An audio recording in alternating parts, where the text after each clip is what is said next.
clearly strict gun laws is not the thing that is going to solve this problem. What is going to solve this problem, and I really do believe this, is, look, I don't like this. I don't like to admit this. I don't like that this is a fact of life. But if you are a psycho and you want to make headlines, you realize that our schools are soft targets. And we have got to bolster security at our schools so that a person who walks through the front door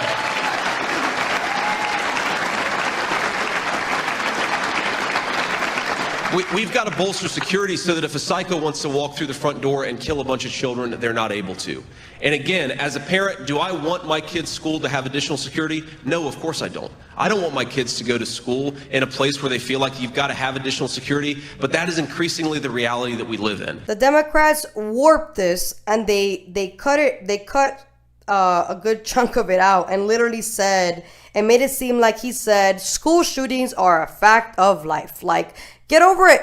You know, it's been happening for some time, and it's just a matter of us just letting it just, you know, it's a fact of life. It's just how it is now. You know, we just have to deal with it. And that's what they made it seem like, when that's not what he said. As you clearly saw, he literally said, I don't like that this is a fact of life. I remember when I was in middle school, you had kids coming in with knives. All right. You had kids coming in with drugs. In high school, it's the same thing. And it's like, just because it's a public school doesn't give the principal the excuse, or the Board of Education, better said, the excuse to not actually secure the school and to not allow this to even happen. Why are kids bringing weapons to school? Maybe because there's not enough security for that for that to be not a thing. Like, I personally would have preferred my school to have been more secured when I was growing up. That way we wouldn't have that many fights.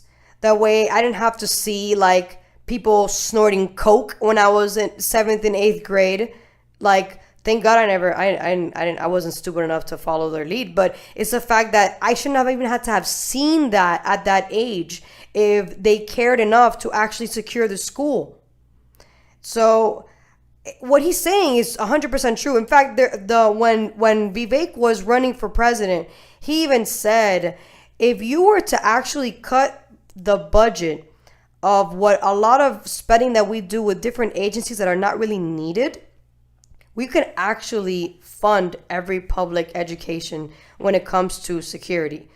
Like, we have the funds. I mean, if you can spend $800 billion on a climate change bill, you mean to tell me you can't fund public schools to be more secure? That way we can avoid. It's a deterrent. It's not like if a psychopathic person that wants to kill children knows that there's gonna be a I don't know, let's say 5-10 police security guards in schools.